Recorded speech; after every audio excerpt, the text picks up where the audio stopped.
Hello everyone, I am Ravi Kumar. I welcome you all on behalf of Maitri Foundation and Anuraga Matrimony. Through a series of videos, Maitri Foundation and Anuraga Matrimony will try to address and help people on various aspects of marriage and relationship. Today's topic is role of parents in children marriage. Mr. Srinagesh will talk on this subject today. Mr. Srinagesh is a trainer, writer and counselor. He is also the director of Maitri Foundation. This talk will be in bilingual, both in Kannada and English.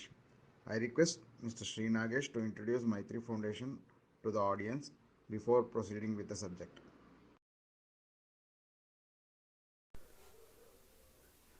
ನಮ್ಮ ಮೈತ್ರಿ foundation ಬಗ್ಗೆ ಒಂದು ಸ್ವಲ್ಪ ಪರಿಚಯ ಮಾಡಿಕೊಡೋದು ಅವಶ್ಯಕತೆ ಇದೆ ಅಂತ ಅನಿಸಿದೆ. ಮೈತ್ರಿ ನಮ್ಮ ಎರಡನೇ ಮಗಳು. ಒಂದು ತೀರಾ ಅಪರೂಪವಾದಂತಹ ಒಂದು ಆರೋಗ್ಯ ಸಮಸ್ಯೆಗೆ ಒಳಗಾಗಿ 3 ವರ್ಷ ಹಿಂದೆ ಅವಳನ್ನು ಕಳ್ಕೊಂಡ್ವಿ. ಅವಳ ನೆನಪಿಗಾಗಿ ಮೈತ್ರಿ ಫೌಂಡೇಶನ್ ಅಂತ ಒಂದು ಕಾರ್ಯಕ್ರಮನ, ಒಂದು ಸಂಸ್ಥೆನ ಮಾಡ್ಕೊಂಡಿದ್ದೀವಿ. ಪವರ್ ಆಫ್ ಲವ್, ಈ ಸಂದೇಶವನ್ನು ಹರಡೋದು ನಮ್ಮ ಗುರಿ. ಅದರ ಮೂಲಕ ಬೇರೆ ಬೇರೆ ಕಾರ್ಯಕ್ರಮಗಳನ್ನು ಮಾಡ್ತಾಯಿದ್ದೀವಿ. ಜನಗಳು, ಪ್ರಾಣಿಗಳು, ಪರಿಸರ ಮತ್ತು ಪ್ರಕೃತಿ, ಇವುಗಳ ನೆಮ್ಮದಿಯ ಜೀವನ ನಮ್ಮ ಸಂಸ್ಥೆಯ ಗುರಿ. ಇದು ಮೈತ್ರಿಯ ಇನ್ಶೂರೆನ್ಸ್ ಹಣದಿಂದ ಬಂದಿರತಕ್ಕಂಥ ಹಣವನ್ನು ಬಂಡವಾಳವಾಗಿ ಹೂಡಿಕೊಂಡು ನಾವು ಈ ಟ್ರಸ್ಟನ್ನು, ಫ್ಯಾಮಿಲಿ ಟ್ರಸ್ಟನ್ನು ಸ್ಥಾಪನೆ ಮಾಡಿದ್ದೀವಿ. ಇದರಲ್ಲಿ ಹಲವಾರು ಕಾರ್ಯಕ್ರಮಗಳನ್ನು ಮಾಡಿಕೊಳ್ಳೋ ಉದ್ದೇಶ ಇದೆ. ಅದರಲ್ಲಿ ಬಹಳ ಮುಖ್ಯವಾಗಿ ಈಗ ಬಡ ವಿದ್ಯಾರ್ಥಿಗಳಿಗೆ ನಾವು ಆರ್ಥಿಕ ಸಹಾಯ ಮಾಡ್ತಾಯಿದ್ದೀವಿ. ಪರಿಸರ ಮತ್ತು ಪ್ರಕೃತಿಗೆ ಸಂಬಂಧಪಟ್ಟ ಹಲವು ಕಾರ್ಯಕ್ರಮಗಳನ್ನು ತೆಗೆದುಕೊಳ್ತಕ್ಕಂಥ ಉದ್ದೇಶ ಇದೆ. ಸದ್ಯದಲ್ಲೇ ಅದನ್ನು ಮಾಡಲಿಕ್ಕೆ ಹೊರಡ್ತೀವಿ. ಬೆಂಗಳೂರಿನಲ್ಲಿ ಪ್ರತಿ ತಿಂಗಳು 3ನೇ ಭಾನುವಾರ ಪವರ್ ಆಫ್ ಲವ್ ಮೀಟಿಂಗ್ ಮಾಡ್ತಾ ಕಳೆದ 3 ವರ್ಷದಲ್ಲಿ ಜನರಿಗೆ ನೆಮ್ಮದಿಯ ಬದುಕನ್ನು ಕಂಡುಕೊಳ್ಳೋದಕ್ಕೆ, ತಮ್ಮ ಗುರಿಯನ್ನು ಸಾಧನೆ ಮಾಡೋದಕ್ಕೆ, ತಮ್ಮ ವ್ಯಕ್ತಿತ್ವವನ್ನು ಅರ್ಥ ಮಾಡಿಕೊಳ್ಳೋದಕ್ಕೆ, ತಮ್ಮತನವನ್ನು ಕಂಡುಕೊಳ್ಳೋದಕ್ಕೆ ಹಲವಾರು ಕಾರ್ಯಕ್ರಮಗಳನ್ನು ಮಾಡಿದ್ದೀವಿ. ಬಾಂಧವ್ಯಗಳ ಸುಧಾರಣೆ, ಜನರು ಜನರ ಜೊತೆ ಬಾಂಧವ್ಯಗಳನ್ನು ಇಟ್ಕೊಳ್ತಕ್ಕಂಥ ರೀತಿ, ಜಗಳ ಆಡತಕ್ಕಂಥ ರೀತಿ, ಇಂತಹ ವಿಚಾರಗಳನ್ನು ಕೂಡ ತೆಗೆದುಕೊಂಡು ನಾವು ಹಲವಾರು ಚರ್ಚೆಗಳನ್ನು ಮಾಡ್ಕೊಂಡು ಹೋಗಿದ್ದೇವೆ. ಕೊರೋನಾ ಕಾಲದಲ್ಲಿ ನಾವು ಇದನ್ನು ಮಾಡಲಿಕ್ಕೆ ಸಾಧ್ಯ ಆಗಿಲ್ಲ. ಆದ್ದರಿಂದ ಫೇಸ್ಬುಕ್ಕಲ್ಲಿ ಲೈವ್ ಹೋಗೋದ್ರ ಮೂಲಕ ನಾವು ಪ್ರತಿ ತಿಂಗಳು ಮೈತ್ರಿ ಫೌಂಡೇಶನ್ ಮೀಟಿಂಗ್ನ ನಾವು ಮುಂದುವರಿಸ್ಕೊಂಡು ಹೋಗ್ತಾ ಇದ್ದೇವೆ. ಫೆಬ್ರವರಿ ತಿಂಗಳಲ್ಲಿ 21ನೇ ತಾರೀಕು ನಮ್ಮ ಮುಂದಿನ ಪವರ್ ಆಫ್ ಲವ್ ಮೀಟಿಂಗು ಫೇಸ್ಬುಕ್ಕಲ್ಲಿ ಲೈವ್ ಇರುತ್ತೆ 11:00ವರೆಗೆ. ಅದಕ್ಕೆ ಎದುರು ನೋಡಿ.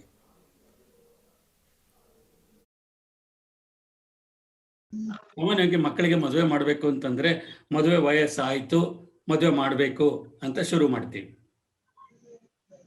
The most debatable question is, what is the marriageable age?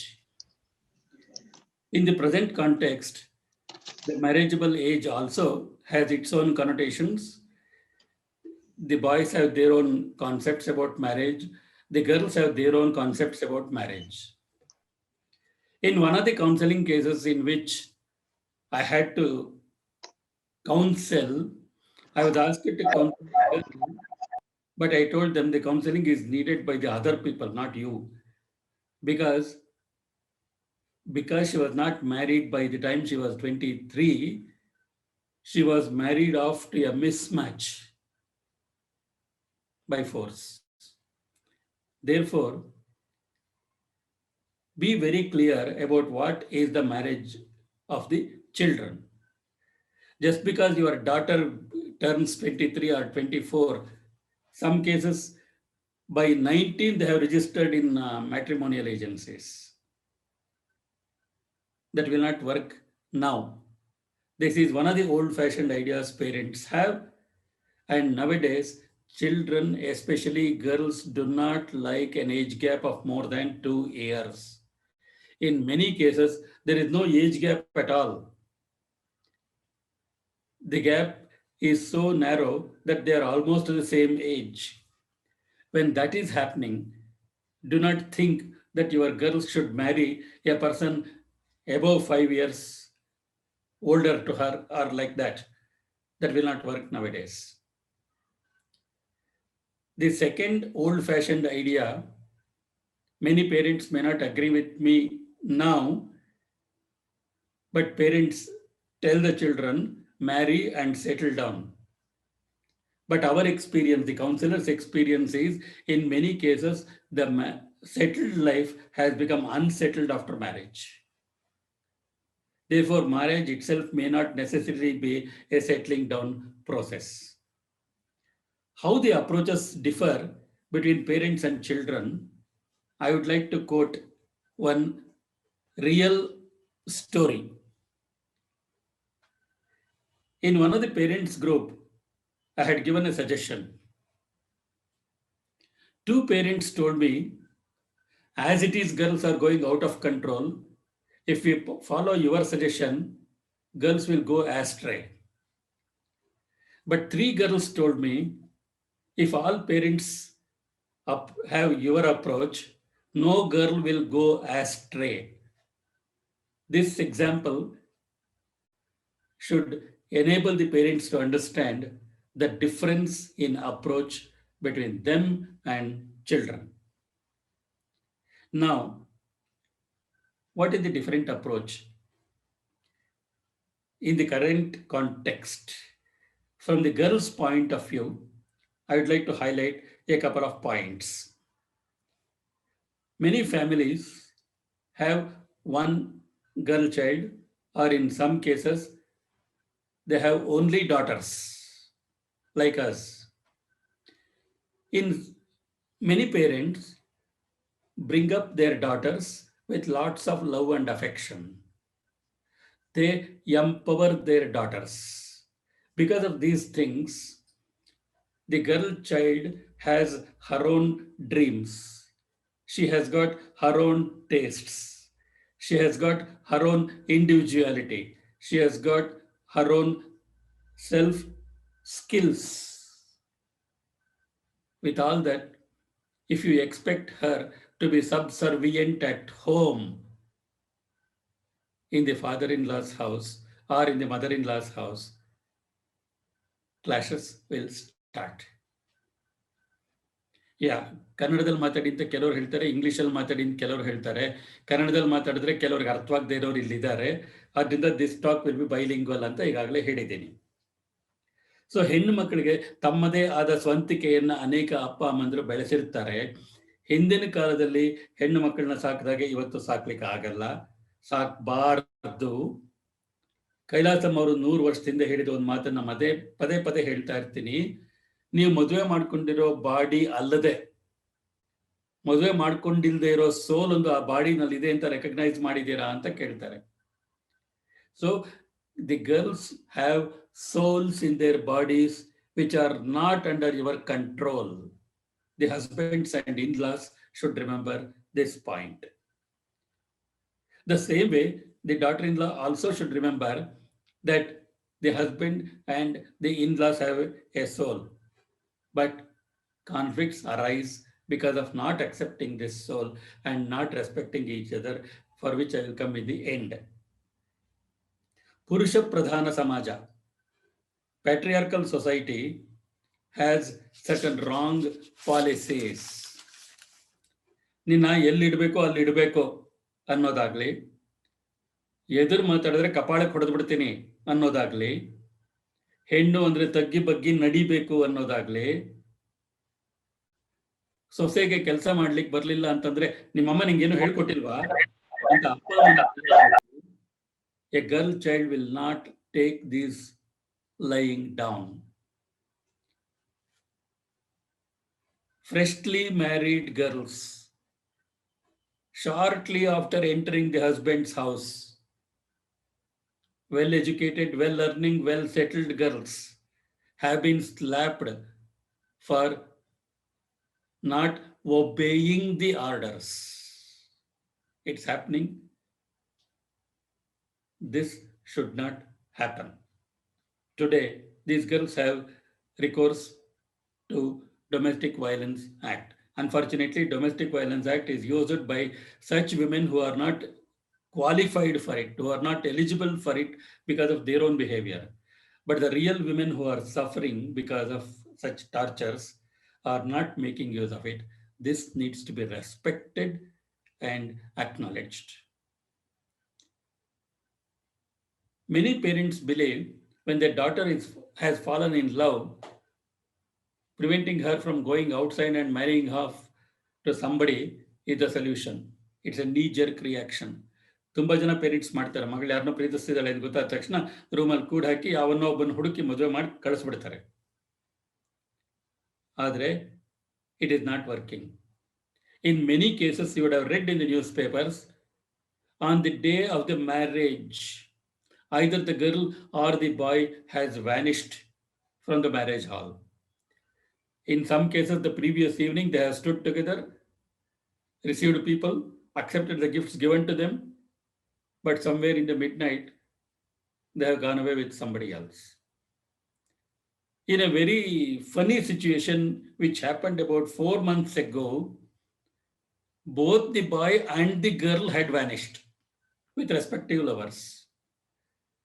Therefore, if your child is in love with someone, forcing them to marry somebody else is not a solution. It has resulted in murders. It has resulted in chaos. Don't think that as a solution. They are not comfortable with men. And they also have fear of dysfunction, whether I can perform the role of a wife properly. The men also have this problem. They are not confident of fulfilling sexual relationships in marriage. ಮದುವೆನಲ್ಲಿ ಹೆಂಡತಿಗೆ ಬೇಕಾಗತಕ್ಕಂಥ ದೈಹಿಕ ಖುಷಿಯನ್ನ ಕೊಡ್ಲಿಕ್ಕೆ ಸಾಮರ್ಥ್ಯ ಇಲ್ಲದವರು ಅನೇಕ ಗಂಡಸರು ಇದ್ದಾರೆ. ಕೆಲವರಿಗೆ ಅದರಲ್ಲಿ ಆಸಕ್ತಿ ಕೂಡ ಇಲ್ಲ. ಎಕ್ಸೆಸಿವ್ ಎಕ್ಸ್ಪೋಜರ್ ಟು ಪಾರ್ನೋಗ್ರಫಿ, ಯೂಟ್ಯೂಬ್ನಲ್ಲಿ ಸುಲಭವಾಗಿ ಸಿಗ್ತಕ್ಕಂಥ ಅಶ್ಲೀಲ ವಿಡಿಯೋಗಳನ್ನ ಸಣ್ಣ ವಯಸ್ಸಿನಿಂದ ನೋಡ್ಕೊಂಡು ಬಂದಂತ ಜನ ನಿಜವಾದ ಲೈಂಗಿಕ ಸುಖಕ್ಕೆ ಮಾನಸಿಕವಾಗಿ ಸಿದ್ಧರಿಲ್ಲ. ಸುಮಾರು 40% ದಾಂಪತ್ಯಗಳಲ್ಲಿ ಗಂಡ ಹೆಂಡತಿಯರ ನಡುವೆ ಲೈಂಗಿಕ ಸಂಪರ್ಕ ಇಲ್ಲ. ಆಮೇಲೆ ಹಳೆಯ ಕೆಲವು ರಿಲೇಶನ್ಶಿಪ್ಸ್ ಇಂದಾಗಿ ಹೊಸ ರಿಲೇಶನ್ಶಿಪ್ ಬಗ್ಗೆ ಹೆದರಿಕೆ ಇರುತ್ತೆ. Some previous relationships they have will cause some kind of fear. Men admire beautiful women, but they are afraid of beautiful women. They suffer from insecurity. Can I handle this beautiful woman? A beautiful woman is generally expected to be more confident, and the ego of the man creates a self-doubt. Can I handle her? This is one of the questions some men ask. Though they love to be closer to the married beautiful woman, they are not sure that they can cope with this. Girls have unresolved conflicts at home with the mother. They will also be observing how the mother treats her husband, her in-laws, her other relatives. And after marrying, if the mother is not leading a happy life, keeps scolding the daughter for anything and everything, various types of conflicts haunt between the mother and daughter. In fact, I have written a couple of articles on mother and daughter quarrels. ತಾಯಿ ಮಗಳ ಕದನಗಳು ಅಂತಾನೆ ಕೆಲವು ಲೇಖನಗಳು ಬರೆದಿದ್ದೀನಿ. ಈ ತಾಯಿ ಮಗಳ ನಡುವೆ ದಿನನಿತ್ಯ ಜಗಳಗಳಾಗ್ತಾ ಇದ್ರೆ ಅವಳಿಗೆ ಮದುವೆ ಮಾಡ್ಕೊಂಡು ಬೇರೆ ಕಡೆ ಮನೆಗೆ ಹೋಗ್ಬೇಕು ಅಂತ ಅನ್ಸೋದೇ ಇಲ್ಲ. ಆಮೇಲೆ ಫಿಸಿಕಲ್ ಅಬ್ಯೂಸ್ ಆಗಿದ್ರೆ ತಾಯಿಯಿಂದ ಅವೆಲ್ಲ it is a frustration the mother is letting out on the child, the frustration in her own married life. ತನ್ನ ವೈವಾಹಿಕ ಜೀವನದಲ್ಲಿ ತಾನು ಎದುರಿಸ್ತಾ ಇರತಕ್ಕಂತಹ ಸಮಸ್ಯೆಗಳಿಗೆ ಮಗಳನ್ನ ತಾಯಿ ಗುರಿ ಮಾಡ್ತಿದ್ದಾಳೆ ಅಂತಕ್ಕಂಥ ಒಂದು ಭಯ ಮಕ್ಕಳಲ್ಲಿ ಕಾಡಿ ಅವರು they may not be inclined to marry. Another reason which is common, failed relationships, which I have already mentioned, failed friendships. They trust somebody and the trusted person has betrayed. ಆವಾಗ ಇವ್ರಿಗೆ ಏನಾಗುತ್ತೆ ಅಂದ್ರೆ, how can I trust these people, they ಬಿಟ್ರೆ. I cannot trust somebody to that extent in which I am going to devote my life ಅಂತ. ಯಾಕೆ ನಾನು ನನ್ನ ಜೀವನ ಹಾಳು ಮಾಡ್ಕೋಬೇಕು ಅನ್ನೋದು. Sexual abuse during childhood is one of the primary reasons for fear. ಇನ್ನೊಂದು ಅಬ್ಯಾಂಡನ್ಮೆಂಟ್. ಅಬ್ಯಾಂಡನ್ಮೆಂಟ್ ಅಂದರೆ ನೀವು ಪೇಪರಲ್ಲಿ ಓದ್ತಾ ಇರ್ತೀರಿ, ಎಲ್ಲೋ ರಸ್ತೆಯಲ್ಲಿ ಮಕ್ಕಳನ್ನ ಬಿಟ್ಬಿಟ್ಟು ಹೊಟ್ಟೋದ್ರು ಅಂತ ಅನ್ಕೊಂಡು. ಈ ಅಬ್ಯಾಂಡನ್ಮೆಂಟ್ ಹಂಗಲ್ಲ, ಟೋಟಲ್ ನೆಗ್ಲೆಕ್ಟೆಡ್. ಗಾಲ್ಫ್ ವಿಡೋಸ್ ಅಂತ ಒಂದು ಟರ್ಮ್ ಇದೆ. That means the wives who are married to golf players are virtually golf widows because the husbands are always busy playing golf and they are neglecting their wives anta. Ee makkಳು ಹಾಗೇನೆ. In the modern context, both the husband and wife will have to work to earn livelihood. The child will be left in somebody's home, so the child may feel abandoned. In many cases, the fathers have abandoned both wife and children and they have eloped or left the world or gone away with somebody else or something like that. In all such cases, ಈ ಅಮ್ಮಂದರು ಕಷ್ಟಪಟ್ಟು ದುಡಿದು ಮಕ್ಕಳನ್ನು ಸಾಕಬೇಕು, ಆಗ ಮಕ್ಕಳನ್ನು ನೋಡ್ಕೊಳ್ಳಿಕ್ಕೆ ಯಾರೂ ಇರಲ್ಲ. They have the fear of abandonment. ಇಂತಹ ಪ್ರಸಂಗಗಳಲ್ಲಿ the girls are not ready to marry anyone. Another important aspect, emotional blackmail. ನೀನು ಇವರನ್ನ ಮದುವೆ ಮಾಡ್ಕೊಳ್ದೆ ಹೋದ್ರೆ ನಾನು ಬಾವಿಗೆ ಬಿದ್ದು ಸಾಯ್ತೀನಿ, ಮಾಡ್ಕೊಳ್ಳಿಲ್ಲ ಅಂದ್ರೆ ನಾನು ಕೆರೆಗೆ ಆತ್ಮಹತ್ಯೆ ಮಾಡ್ಕೋತೀನಿ. This is the kind of emotional blackmail some people have resorted to. One real life story I would like to quote. One girl got married. ಸಪ್ತಪದಿನೂ ಮುಗೀತು. ಅಟ್ ದಿ ಎಂಡ್ ಆಫ್ ಸಪ್ತಪದಿ ಅವಳು ಹೇಳಿದ್ಲು ಗಂಡನ್ಗೆ ಕರೆದು ಬಿಟ್ಟು, ನಮ್ಮಮ್ಮ ನಿನ್ನ ಮದುವೆ ಮಾಡ್ಕೊಂಡ್ರೆ ಬಾವಿಗೆ ಬಿದ್ದು ಸಾಯ್ತೀನಿ ಅಂತ ಹೆದರ್ಸಿದ್ಲು, ಅದಕ್ಕೆ ನಿನ್ನ ಮದುವೆ ಮಾಡ್ಕೊಂಡೆ. ನನಗೆ ನೀನು ಇಷ್ಟ ಇಲ್ಲ, ನಾನು ಬೇರೆಯವ್ರನ್ನ ಇಷ್ಟಪಟ್ಟಿದ್ದೀನಿ, ಅವನ ಜೊತೆ ನಾನೀಗ ಹೋಗ್ತಾ ಇದ್ದೀನಿ. ನೀನೇನಾದರೂ ರಂಪ ಮಾಡಿದ್ಯೋ ನಾನು ಗಲಾಟೆ ಮಾಡ್ಬಿಟ್ಟು ಇಲ್ಲಿಂದ ಹೋಗ್ತೀನಿ, ನೀನು ಸೈಲೆಂಟ್ ಆಗಿದ್ರೆ ನಾನು ಸೈಲೆಂಟ್ ಆಗಿ ಹೋಗ್ತೀನಿ.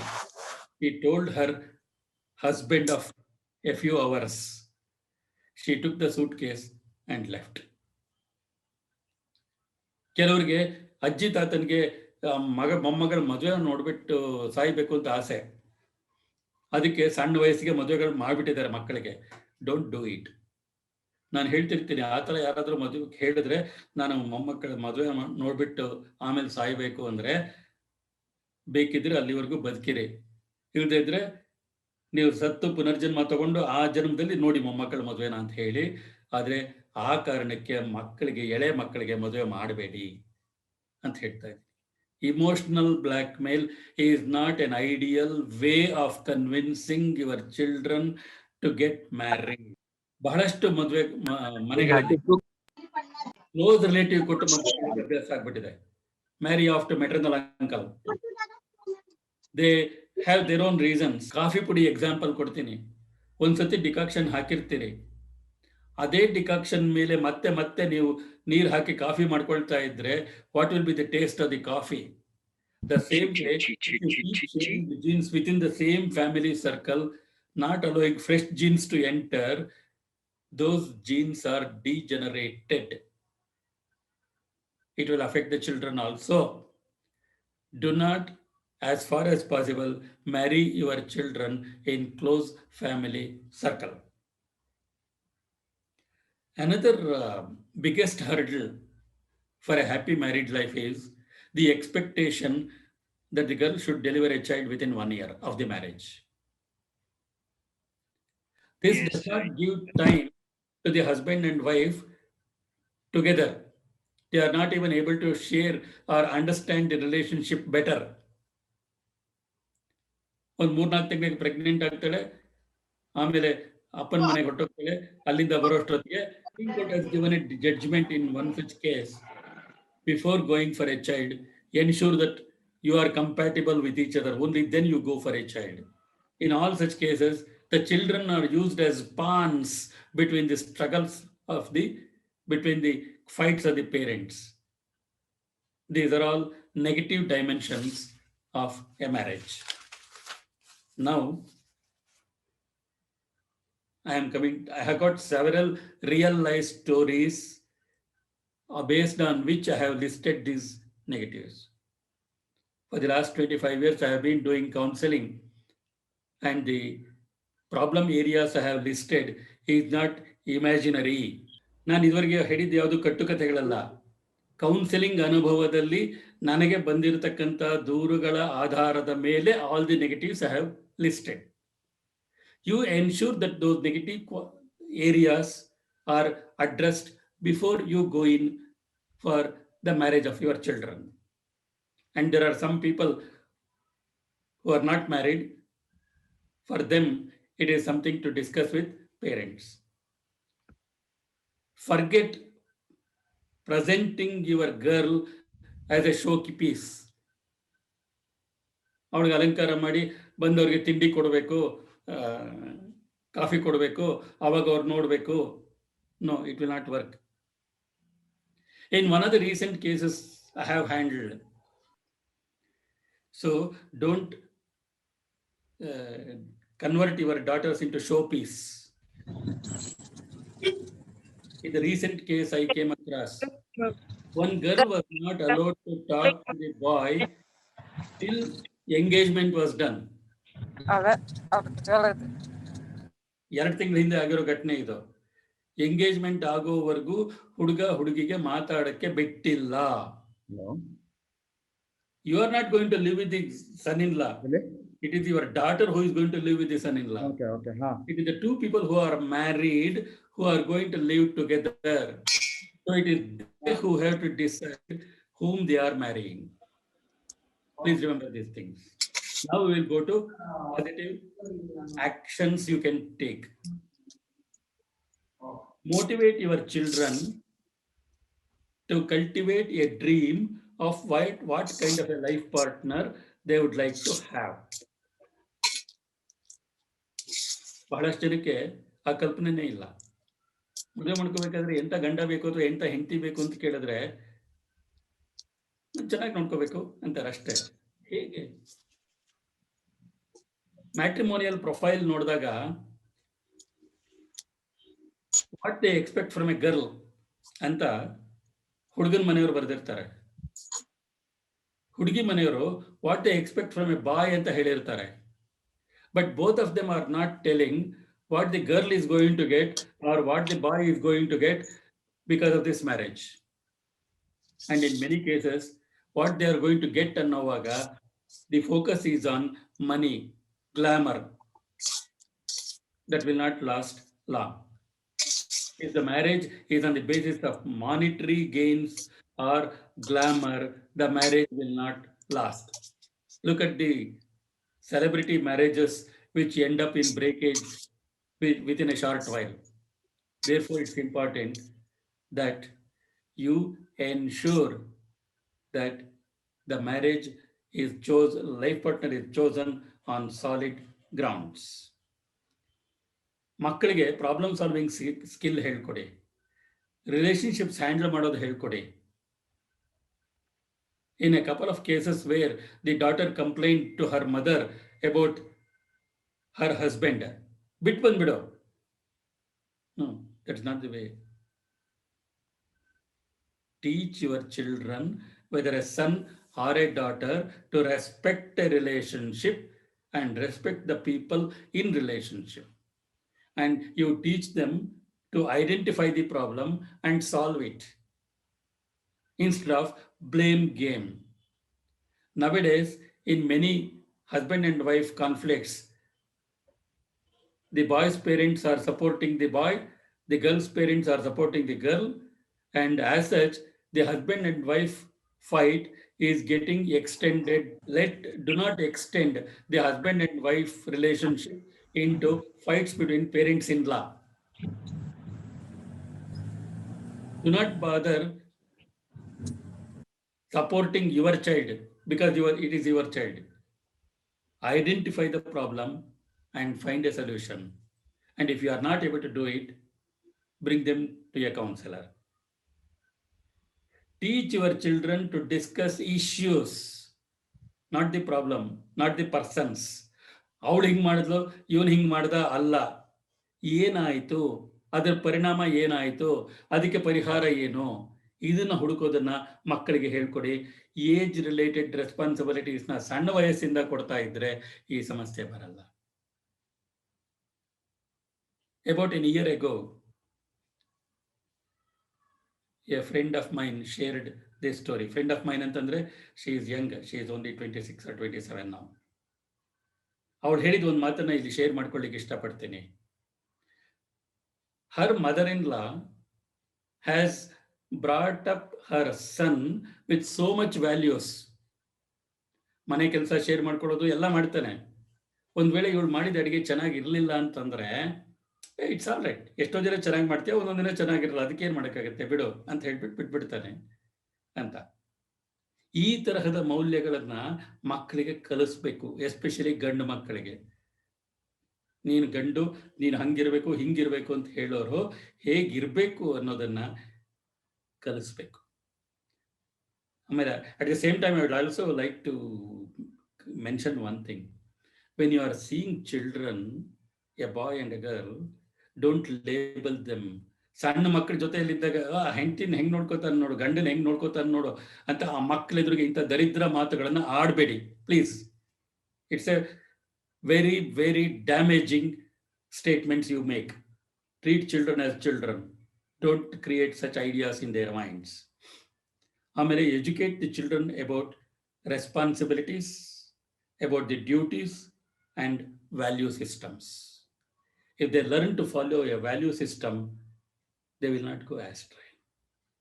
ಮಕ್ಕಳಿಗೆ ಜವಾಬ್ದಾರಿ ಕೊಡಬೇಕು. ಏಜ್ ರಿಲೇಟೆಡ್ ಜವಾಬ್ದಾರಿಗಳನ್ನ ಕೊಡಿ. ಆಯಾ ವಯಸ್ಸಿಗೆ ಏನೇನು ಜವಾಬ್ದಾರಿ ಕೊಡಬಹುದು ಅದನ್ನ ತೋರಿಸಿ. ಅವ್ರಿಗೆ ಹೇಳ್ಕೊಡೋದಕ್ಕಿಂತ ನಿಮ್ಮ ನಡವಳಿಕೆಯ ಮೂಲಕ ಜವಾಬ್ದಾರಿ ನಿರ್ವಹಿಸೋದನ್ನ ಹೇಳ್ಕೊಡಿ.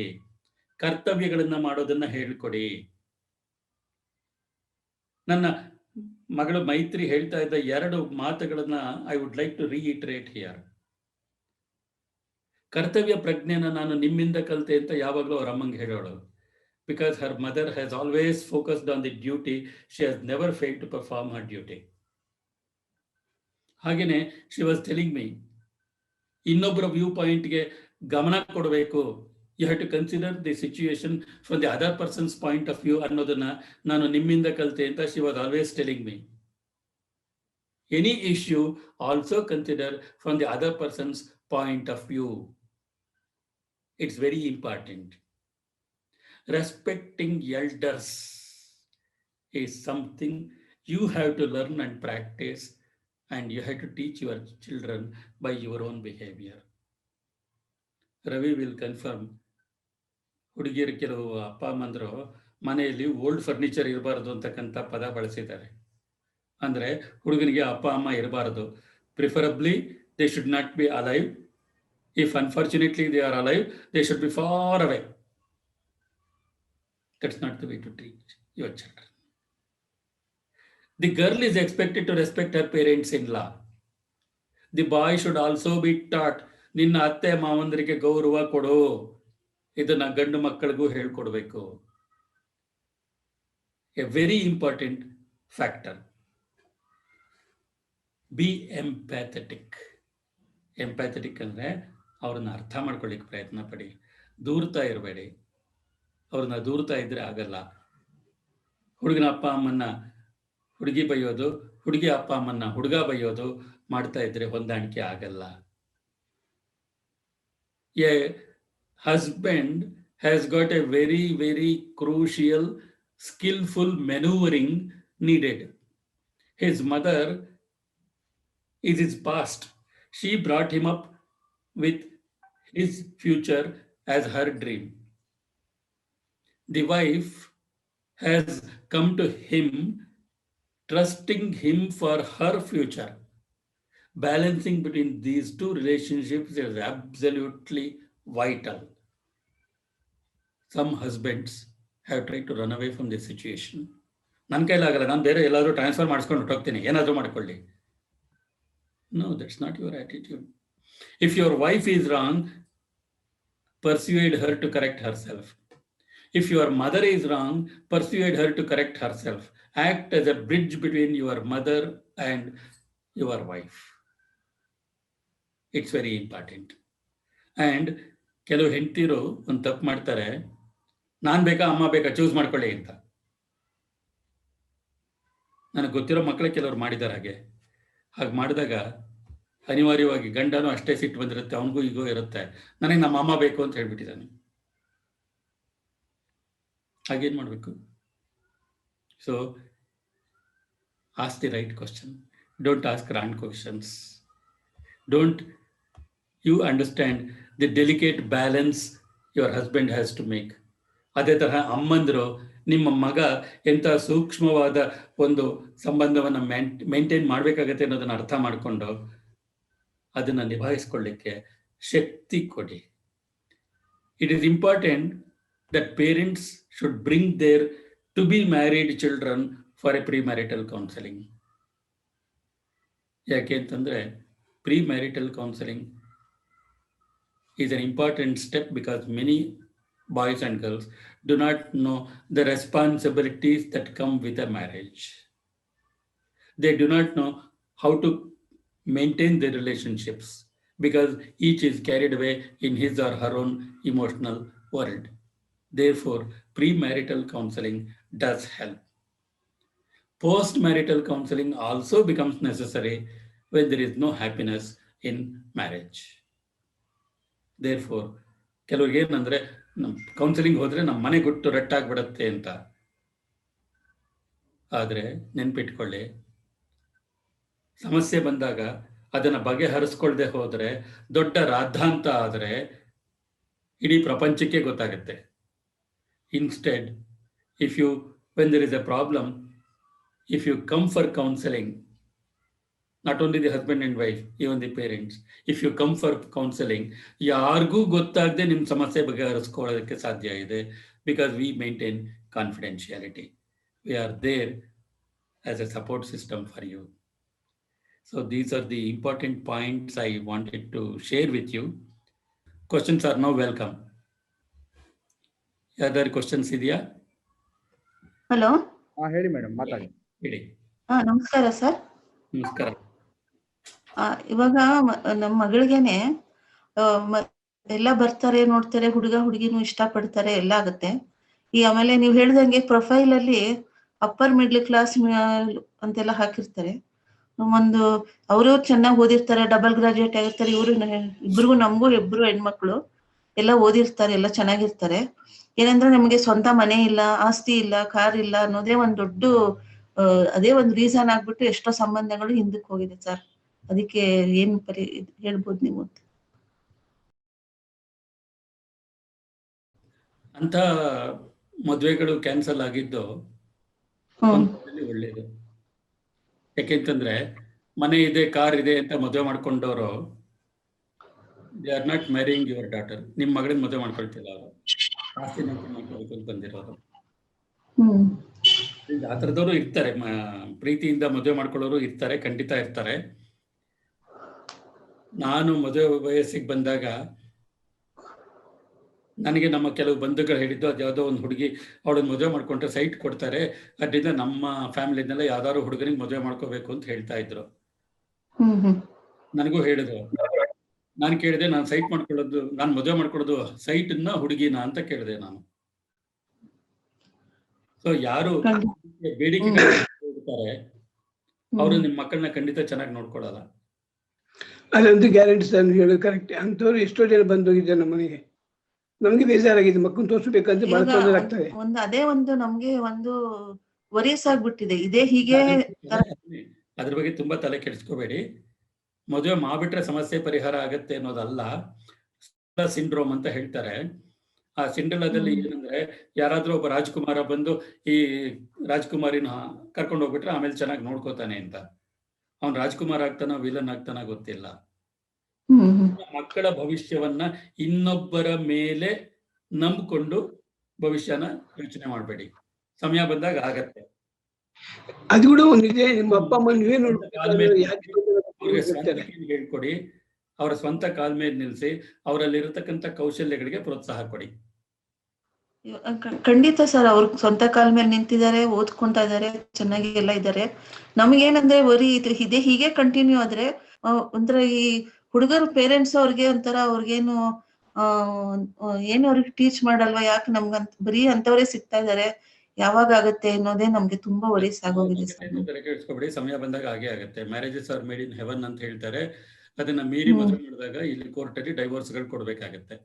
ಆದ್ರೆ ಸರ್, ಮದುವೆ ಅನ್ನೋದು ಒಂದು ತುಂಬಾ ವಿಚಿತ್ರವಾದ ಇದು. ಕೆಲವು ಪ್ರಕರಣಗಳಲ್ಲಿ ಏನೂ ಪ್ರಯತ್ನವಿಲ್ಲದೆ ಮದುವೆಗಳು ಆಗೋಗಿದೆ. ಕೆಲವು ಪ್ರಯತ್ನಗಳಲ್ಲಿ ಎಷ್ಟು ಪ್ರಯತ್ನ ಮಾಡಿದ್ರೂ ಮದುವೆ ಆಗಿಲ್ಲ. ಖಂಡಿತ ಅದ್ರ ಬಗ್ಗೆ ನಿಖರವಾಗಿ ನಾ ಏನು ಹೇಳಲಿಕ್ಕಾಗಲ್ಲ. ಆದ್ರೆ ಒಂದೇನು ಹೇಳಬಲ್ಲೆ ಅಂದ್ರೆ, ಮದುವೆ ಆಗಿಲ್ಲ ಅಂತ ನೀವು ಬೇಜಾರು ಮಾಡ್ಕೋಬೇಡಿ. ಬಹಳ ಜನಕ್ಕೆ ಉತ್ತರ ಹೇಳ್ಬೇಕಾಗತ್ತೆ ಅನ್ನೋದು ನಂಗೆ ಗೊತ್ತು. ಸಮಯ ಬಂದಾಗ ನಿಮ್ ಪ್ರಯತ್ನ ನೀವು ಮಾಡ್ತಾ ಇರಿ. ಖಂಡಿತ ಸರ್ ಇನ್ನೊಂದು, ಇವಾಗ ಅಂತಲ್ಲ, ಹುಡುಗಿ ಮನೆಯವ್ರದ್ದು ಡಿಮ್ಯಾಂಡ್ ಡಿಸೈನ್ ಇದೆ ಅಂದ್ರೆ, ನಮ್ಮ ಮಗಳು ಇಂಜಿನಿಯರಿಂಗ್ ಮಾಡಿದ್ದಾರೆ, ಡಾಕ್ಟರ್ ಮಾಡಿದ್ದಾರೆ, ನನ್ ಡಿಗ್ರಿ ಮಾಡಿರ್ತಾರೆ, ಅವ್ರುನು ನಮ್ಗೆ ಇಂಜಿನಿಯರಿಂಗ್ ಬೇಕು, ನಿಮ್ಗೆ ಸ್ವಂತ ಮನೆ ಇದೆಯಾ, ಕಾರ್ ಇದೆಯಾ, ಎಷ್ಟು ಬಾಡಿಗೆ ಬರುತ್ತೆ, ಪ್ಲಸ್ ನೀವು ಬಿಸ್ನೆಸ್ ಮಾಡ್ತಾ ಇರೋದು, ನಾವು ಈ ಬಿಸ್ನೆಸ್ ಮಾಡೋರು ಬೇಡ, ನಮ್ಗೆ ಸ್ಯಾಲ್ರಿಡೇ ಬೇಕು ಅಂತಾರೆ. ಅದೇ ಈಗ ಹೇಳಿದ್ನಲ್ಲ, ಅದೇ ಉತ್ತರ ನಿಮಗೂ ಅನ್ವಯ ಆಗತ್ತೆ. ಒಂದು. ಎರಡನೇದು, ಇಲ್ಲಿ ಬಹಳಷ್ಟು ಜನ ಏನ್ ಮಾಡ್ತಾರೆ ಅಂದ್ರೆ, ಇನ್ನು ಕೆಲವು ಅಪ್ಪ ಅಮ್ಮಂದ್ರು ಮಕ್ಕಳ ಮನಸ್ಸಲ್ಲಿ ಏನಿದೆ ಅಂತ ಯೋಚನೆ ಮಾಡಕ್ ಹೋಗಿರಲ್ಲ, ಕೇಳಕ್ ಹೋಗಿರಲ್ಲ. ಇವಾಗ ಏನಾಗುತ್ತೆ ಅಂದ್ರೆ, ಹುಡುಗ ಹುಡುಗಿ ಎಲ್ಲಾ ಮಾತಾಡಿರ್ತೀವಿ, ಎಲ್ಲ ಆಮೇಲೆ ನಮ್ಮ ಮನೇಲಿ ಬೇಡ ಅಂತ ಹೇಳಿದ್ರು ಅಂತ ಆತರ ಬರುತ್ತೆ. ಅಲ್ಲಿ ಹುಡುಗಿ ಸ್ವಂತವಾಗಿ ನಿರ್ಧಾರ ತೆಗೆದುಕೊಳ್ಳಿಕ್ ಬರ್ಬೇಕು. ಒಂದು. ಇನ್ನು ಕೆಲವು ಪ್ರಕರಣಗಳಿಂದ ನನಗೆ ಬಂದಿರೋ ಇನ್ನೊಂದು ದೂರನ ಈ ಸಂದರ್ಭದಲ್ಲಿ ಹೇಳಲಿಕ್ಕೆ ಇಷ್ಟಪಡ್ತೀನಿ. ಹುಡುಗಿನ ಕೇಳದೆ ಎಷ್ಟೋ ಅಪ್ಪ ಅಮ್ಮಂದ್ರು ಕೆಲವು ರಿಲೇಶನ್ಶಿಪ್ ನ ಅವರೇ ರಿಜೆಕ್ಟ್ ಮಾಡ್ಬಿಟ್ಟಿದ್ದಾರೆ. ಅಂಕಲ್ ಮದುವೆ ಮಾಡ್ಕೋಬೇಕಾಗಿರೋದು ನಾನು, ನನ್ ಗಮನಕ್ಕೆ ತಂದಿರಲ್ಲ. ನನ್ನ ಹುಡುಗನ್ ನೋಡಿದ್ರೆ ಮದುವೆ ಮಾಡ್ಕೋಬೋದಲ್ಲ ಅಂತ ಅನ್ಸುತ್ತೆ, ಅದು ನನ್ ಗಮನಕ್ಕೆ ಬಂದಿರಲ್ಲ, ಅದು ಬೇಡ ಅಂತ ಇವರೇ ಹೇಳ್ಬಿಟ್ಟಿರ್ತಾರೆ ಅಂತ ಹೇಳಿದ್ದಾರೆ. ಈ ತರಹದ ಸಂಬಂಧಗಳು ಇದೆ. ಆದ್ರಿಂದ ಅದಕ್ಕೆ ಇವತ್ತು ಅಪ್ಪ ಅಮ್ಮಂದರಿಗೆ ಕೆಲವು ಸಲಹೆಗಳನ್ನು ಕೊಡಬೇಕು ಅಂತ ಈ ಕಾರ್ಯಕ್ರಮ ಇಟ್ಕೊಂಡಿದ್ದು.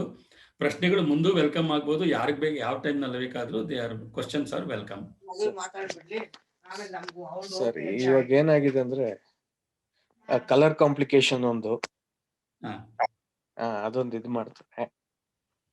ಪ್ಲಸ್ ಇನ್ನೊಂದು ಅಂದ್ರೆ, ಎಲ್ಲ ಮಾತಾಡ್ಲಿ, ಆಮೇಲೆ ಒಂದ್ ಮೀಟಿಂಗ್ ಫಸ್ಟ್ ಹುಡುಗ ಹುಡುಗಿ ಮಾತಾಡ್ಲಿ, ಅವ್ರು ಓಕೆ ಅಂದ್ಮೇಲೆ ನಾವು ಮೀಟ್ ಮಾಡೋಣ ಅಂತಾರೆ. ನಾವು ಫ್ಯಾಮಿಲಿ ಟೈಮ್ ಅಲ್ಲಿ ಮೀಟ್ ಮಾಡಿ ಇದ್ ಮಾಡೋದಕ್ಕೂ ಇರೋದಿಲ್ಲ. ಪ್ಲಸ್ ಇನ್ನೊಂದೇನಂದ್ರೆ, ಕಲರ್ ಕಮ್ಯುನಿಕೇಶನ್, ಹುಡುಗ ಮಾತ್ರ ಬೆಳ್ಳಗಿರ್ಬೇಕು ಅಂತ ನೋಡ್ತಾರೆ, ಹುಡುಗಿರ್ ಬೆಳ್ಳಗಿರೋರು ಕಪ್ಪಗಿರೋರು ನೋಡಿದ್ರು ಅದಕ್ಕೂ ರಿಜೆಕ್ಟ್ ಅಂತಾರೆ. ಇವತ್ತು ಇವೆಲ್ಲ ಕೆಲವು ಲೋಪದೋಷಗಳಿವೆ. ಪ್ಲಸ್ ಅವರು ಫೈನಾನ್ಷಿಯಲಿ ಸ್ಟೇಬಲ್ ನೋಡ್ತಾರೆ, ಫ್ಯಾಮಿಲಿ ಬ್ಯಾಕ್ ಗ್ರೌಂಡ್ ನೋಡ್ತಾ ಇಲ್ಲ. ಅದು ಮೇನ್ ಪ್ರಾಬ್ಲಮ್ ಆಗ್ತಾ ಇದೆ. ಫ್ಯಾಮಿಲಿ ಬ್ಯಾಕ್ ಗ್ರೌಂಡ್ ನೋಡೋದು ಇಟ್ ಈಸ್ ಫೈನ್. ಆದ್ರೆ ಫ್ಯಾಮಿಲಿ ಬ್ಯಾಕ್ ಗ್ರೌಂಡ್ ನೋಡುವಾಗ ಮೆಟೀರಿಯಲಿಸ್ಟಿಕ್ ಆಗಿ ಆಸ್ತಿ ಅಂತಸ್ತು ಅದನ್ನೆಲ್ಲ ನೋಡಿ ಮದುವೆ ಮಾಡ್ಲಿಕ್ಕೆ ಹೊರಟಾಗ ಇಟ್ ಮೇ ನಾಟ್ ವರ್ಕ್. ಹೌದು ಸರ್, ಅದು ಮೇನ್. ಅವರು ಇವಾಗ ಹುಡುಗಿ ಕಡೆ ಡಿಮ್ಯಾಂಡ್ ಅದಕ್ಕೆ it is something beyond our hand control sir. Plus ಇವಾಗ ಒಬ್ರು ಹೇಳ್ತಾ ಇದ್ರು, ಪಾಪ ಇಬ್ರು ಇದೆ ಈ ತರ, ಹಿಂಗೆ ಎಲ್ರು ಆ ತರ ಇದ್ದಾರೆ ಅಂತ. ಹುಡುಗಿ ಮನೆಯವ್ರೆ ಡಿಮ್ಯಾಂಡ್ ಕ್ರಿಯೇಟ್ ಮಾಡ್ತಾ ಇರೋದೇ, ಹುಡುಗಿ ಮನೆ ಕಡೆಯಿಂದನೂ ಇವಾಗ ಡಿಮ್ಯಾಂಡ್ಸ್ ಜಾಸ್ತಿ ಬರ್ತಾ ಇದೆ, ಹುಡುಗನ ಮನೆ ಕಡೆಯಿಂದ ಬರ್ತಾ ಇಲ್ಲ. ಯಾಕೆಂದ್ರೆ ಅವ್ರು ಹೇಳೋದು ಬರ್ತಾ ಇರೋದು ಅವರು. ಹೌದು, ಅವರು ಏನಿದೆ ಆ ಇದ್ರಲ್ಲಿ ನೋಡೋಣ ಮಾಡೋಣ ಅನ್ನೋದು ಇಲ್ಲ. ಹೈಯರ್ ಆಗಿರ್ಬೇಕು, ಹೇಳ್ಬಿಡ್ತೇನೆ. ಹುಡುಗಿಗೆ ಅಮೆರಿಕಾದಲ್ಲಿ ಇರೋ ಹುಡುಗನೇ ಬೇಕಿತ್ತು. ಯಾಕೆಂದ್ರೆ ಇವಳು MS ಮಾಡ್ಬೇಕಿತ್ತಂತೆ. ಹುಡುಗರಿ ಗಂಡ ಅಲ್ಲ, MS ಗೆ ಫೀಸ್ ಕೊಡೋನೊಬ್ಬ ಬೇಕಿತ್ತು ಅವಳಿಗೆ. ಸೊ ಈ ತರ ಕೆಲವು ಹುಡುಗಿರು they are looking for ATM cards, ಕೆಲವು ಹುಡುಗರು they are looking for made. It is not right.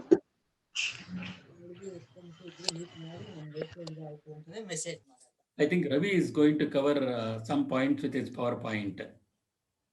Okay, carry on, sir. Matrimony experience ಆಧಾರದ ಮೇಲೆ Ravi is going to run a I would like to put few points to you all. ಇಲ್ಲಿ ಏನು ಅಂತಂದ್ರೆ ತಂದೆ ತಾಯಿಗಳು ಮಾಡೋದು ಮೊದಲ ಅಂದ್ರೆ ಮಕ್ಕಳು ಮದುವೆ ಮಾಡ್ಬೇಕಾದ್ರೆ ಯಾವ ಫ್ಲೋ ಅಲ್ಲಿ ಹೋಗ್ಬೇಕು ಅನ್ನೋದು ಒಂದು ಚಿಕ್ಕ ವಿಡಿಯೋ ಇದು ಪ್ರೆಸೆಂಟೇಷನ್ ಮೂಲಕ ನಾನು ಹೇಳ್ತಿದ್ದೀನಿ. ನಾವು ಜನರಲ್ ಆಗಿ generally what we do is marketing, general marketing strategy ಅಂದ್ರೆ ಎ ಸ್ಮಾರ್ಟ್ ಸ್ಟ್ರಾಟಜಿ ಅಂತ what we call specific, measurable, achievable, realistic and time. ಇದು ಮಾರ್ಕೆಟಿಂಗ್ ಮಾಡಬೇಕಾದ್ರೆ ಜನರಲ್ ಆಗಿ ಉಪಯೋಗಿಸೋಂಥ ಪದ ಅಥವಾ ಒಂದು ಸ್ಟ್ರಾಟಜಿ ಈ ಮದುವೆಗೆ ಹುಡುಗ ಹುಡುಗಿ ಹುಡುಕ್ಬೇಕಾದ್ರೂ ಈ ಒಂದು ಸ್ಟ್ರಾಟಜಿ ವರ್ಕ್ ಆಗುತ್ತೆ ಅನ್ನೋದು ನನ್ನ ವಾದ. ಹೇಗೆ ಅನ್ನೋದಾದರೆ, ಈಗ ನೀವು ಸ್ಪೆಸಿಫಿಕ್ ಆಗಿ ನಿಮಗೆ ಏನು ಬೇಕು ಅನ್ನೋದನ್ನ ಫಸ್ಟು ನಿರ್ಧಾರ ಮಾಡಬೇಕು, ಅಥವಾ ಅದರಲ್ಲಿ ಒಂದು ಸ್ಟೆಪ್ ಬೈ ಸ್ಟೆಪ್ ಹೋಗೋಕ್ಕೆ ಶುರು ಮಾಡಬೇಕು. ಮೊದಲು ಸ್ಪೆಸಿಫಿಕ್ ಆಗಿ ಏನು ಅಂತಂದರೆ, ಫಸ್ಟ್ ಸ್ಟೆಪ್ ಇಸ್ ನಿಮ್ಮ ಮಕ್ಕಳನ್ನು ಮದುವೆಗೆ ಒಪ್ಸೋದು. ಸೊ ಇದು ಮೊದಲನೇ ಜವಾಬ್ದಾರಿ. ಸುಮಾರು ಜನ ತಂದೆ ತಾಯಿಗಳು ಏನು ಮಾಡ್ತಾರೆ ಅಂದರೆ, ನಮ್ಮ ಯಾವುದೋ ಒಂದು ಹುಡುಗಿನ ಅಥವಾ ಹುಡುಗನ ಅವ್ರ ಮುಂದೆ ಕರ್ಕೊಂಬಂದು ಚೆನ್ನಾಗಿರೋರನ್ನ ಅಥವಾ ಅವ್ರ ಒಪ್ಪುವಂತನ್ನ ಕರ್ಕೊಂಬಂದು ಕೂರಿಸಿದ ತಕ್ಷಣ ಇವರು ಒಪ್ತಾರೆ ಅನ್ನೋ ಒಂದು ಮನೋಭಾವನೆ ಇರುತ್ತೆ. ಸೊ ಅದು ಖಂಡಿತ ತಪ್ಪು. ಇವತ್ತಿನ ಮಕ್ಕಳು ಯಾರೂ ಅದಕ್ಕೆ ಒಪ್ಪೋದಿಲ್ಲ. ಸೊ ನೀವು ಮುಕ್ತವಾಗಿ ಓಪನ್ ಆಗಿ ನಿಮ್ಮ ಮಕ್ಕಳ ಹತ್ರ ಕೂರಿಸ್ಕೊಂಡು ಅವ್ರ ಹತ್ರ ಅವ್ರಿಗೆ ಏನು ಬೇಕು ಅಥವಾ ನೀವೇನು ನೋಡ್ತಿದ್ದೀರಾ ಅನ್ನೋದನ್ನ ಮೊದಲು ಅವ್ರ ಹತ್ರ ಡಿಸ್ಕಸ್ ಮಾಡಬೇಕು. ಸೊ ಈ ಡಿಸ್ಕಸ್ ಮಾಡೋದಕ್ಕೆ ಮುಂಚೆ ಈ ಕೆಲವು ವಿಚಾರಗಳನ್ನ ನೀವು ಗಮನಿಸಬೇಕು. ಏನು ಅಂತಂದರೆ, ಅವರಿಗೆ ಮದುವೆ ಆಗೋ ಬಗ್ಗೆ ಹೆದರಿಕೆ ಇದೆಯಾ, whether they are they have A decent R fear about the marriage. ಎರಡನೇದು ಕೆರಿಯರ್ ವರ್ಸಸ್ ಮ್ಯಾರೇಜ್. ಅವರಿಗೆ career important, my career goal is more than marriage ಅನ್ನೋವಂಥದ್ದು ಯೋಚನೆಗಳು ಕೆಲವು ಮಕ್ಕಳಲ್ಲಿ ಇರುತ್ತೆ. ಇದನ್ನು ಗಮನಿಸಬೇಕು. Lack of confidence. ಸೊ ಅವರಲ್ಲಿ ಫೈನಾನ್ಸ್ ಇಲ್ಲ ಅನ್ನೋದು, ಅಸೆಟ್ಸ್ ಇಲ್ಲ ಅನ್ನೋದು, ಅಥವಾ physically they have Srinagesh sir ಹೇಳ್ದಂಗೆ ಫಿಸಿಕಲ್ ಪ್ರಾಬ್ಲಮ್ಸ್ ಇರ್ಬೋದು. ಸೊ ಇವೆಲ್ಲ ಕೆಲವು ಇದನ್ನು ನೀವು ಗಮನಿಸಿ, ಮಕ್ಕಳನ್ನು ನೀವು ಹುಟ್ಟದಾಗಿಂದನೂ ನೋಡಿರ್ತೀರ. ಸೊ ಆದರೆ ಕೆಲವು ವಿಚಾರಗಳನ್ನ ಗಮನಿಸಿರಲ್ಲ. ಆದರೆ ಈ ಒಂದು ಸ್ಟೇಜಿಗೆ ಬಂದಾಗ ಈ ಕೆಲವು ಪಾಯಿಂಟ್ಸ್ಗಳನ್ನ ಗಮನಿಸಬೇಕಾಗತ್ತೆ. ಅವರ ಬ್ಯಾಚುಲರ್ಹುಡ್ ನನಗೆ ಫ್ರೀಡಮ್ ಹೊಟ್ಟೋಗುತ್ತೆ ಮದುವೆ ಆಗ್ಬಿಟ್ರೆ ಅನ್ನೋ ಒಂದು ಕೆಲವ್ರಿಗಿರುತ್ತೆ. ಕೆಲವು ಮಕ್ಕಳಿಗೆ ಈಗೋ ಇರುತ್ತೆ, ನಾನೇ ಗ್ರೇಟು, ನನ್ನ ಬಿಟ್ಟರೆ ಯಾರೂ ಇಲ್ಲ ಅನ್ನೋವಂಥದ್ದು ಇರುತ್ತೆ.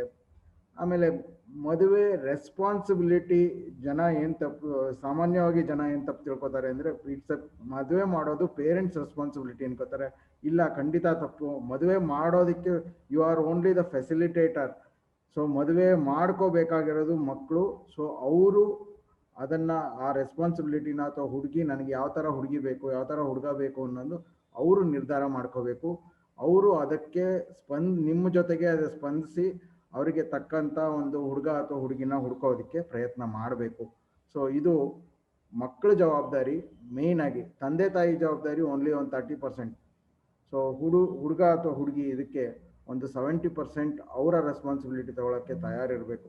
ಸೊ ಇದು ಯಾವಾಗ ಆಗುತ್ತೆ ಅಂತಂದರೆ, ಅವರಿಗೆ ಮದುವೆ ಮಾಡ್ಕೊಳ್ಳೋಕ್ಕೆ ಆಸಕ್ತಿ ಅಥವಾ ಆಸೆ ಇದ್ದಾಗ ಮಾತ್ರ ಆಗುತ್ತೆ.